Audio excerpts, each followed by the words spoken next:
Hello. It is February 12th, which so happens to be my birthday. No big deal, but it's pretty much the middle of the month.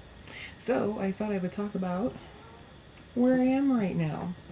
And I'm sorry for the furry carcasses that are on my bed, but it's a lot of work moving them.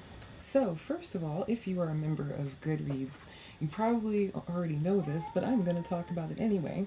And that is the fact that you can finally track books that you are rereading. In other words, a book that you have already marked as read on Goodreads, you can actually read it again, mark it as currently reading, and then finish it, and then add another date that you have read this book.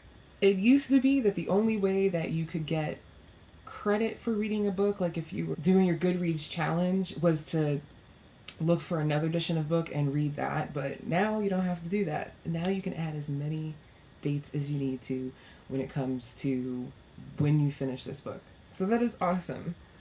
The book I am currently reading is the book that I put on my TBR, which is My Life, My Love, My Legacy by Akata Scott King. I am enjoying this book. I haven't made it too far, not because there's anything wrong with the book, but just because sometimes I just get on a lull and I'm reading slower than I normally read. I'm really enjoying this perspective. The other biography that Akata Scott King wrote was basically just about her life with Dr. Martin Luther King Jr., and this is more about her. And obviously, Dr. King is talked about in this because he was a major part of her life, but she talked more about her family, her childhood, and after becoming a widow and things like that. And so far, I'm really enjoying this book. The main reason for making this video today was to talk about a book I recently read called Akata Witch by Nnedi Okorafor.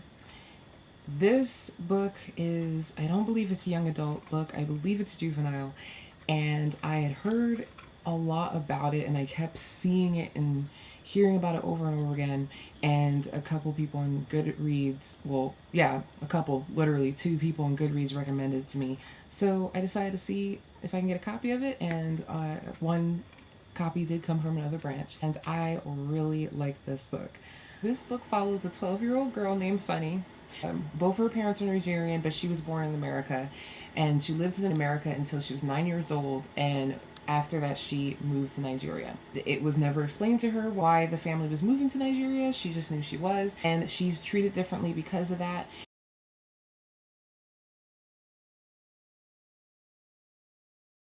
She's trying to adjust to her new life in Africa where she isn't necessarily treated fairly, not just because of the fact that she's female and females aren't supposed to do things like play sports, but also because she is albino.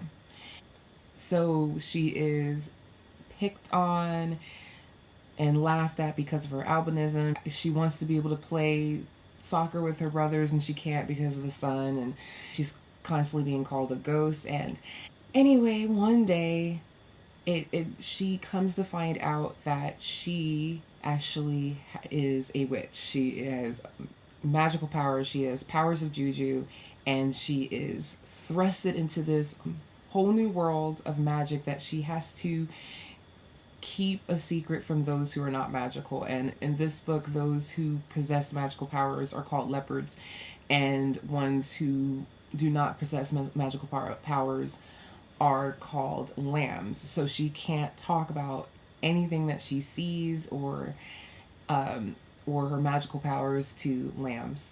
So she pretty much is living a double life. Even at 12 years old, she is seen as special, and she is seen as one of a group of 4, sort of a coven that ends up having to face a great evil and pretty much save the world. That's a lot to suddenly be thrown into your face after being reminded of how inferior you supposedly are because of your skin color and because you're American and because you're a female. I really enjoyed this book. It's a pretty quick read considering that it's juvenile, and a lot of juvenile books are printed in a different font and kind of double like 1.5 space or double space.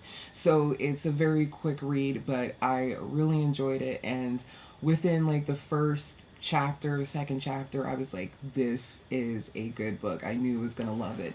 Some people have called it the African Harry Potter. When I started thinking about it, I could really see that, because you have this young person that's picked on, that's seen as an outsider, and then all of a sudden they find out that they're special, and they find out that they have someone in their family line that was special, and all these things, and they find a world where they fit in a little bit better. There is, however, just like Harry Potter, now that I think about it, an elitism, because she is seen as a free agent. What her mother and her father aren't aren't leopards, and of course there are people who are like considered pure, that their entire family line is leopards. So she is looked down by some in that magical community, but what world exists that someone is an elitist? But I just really enjoyed this book. This is the first book of a series, apparently. The second book, which I believe is going to be called Akata Warrior, is coming. It says 2017. I didn't see a definite release date for it, but I'm hoping that I'll be able to get my hands on it when it comes out. I hope that something I said in this video is somewhat coherent, because I do not at all script my videos. I don't write down what I'm going to say. I just turn on the camera and say it. So I'm hoping that I convey my thoughts as well as I think I am. And in case you're wondering, I am 35 years old. Obviously, I have not grown up at all. I hope you have a great week. Happy Valentine's Day for those of you who actually celebrate Valentine's Day. And happy reading. And bye.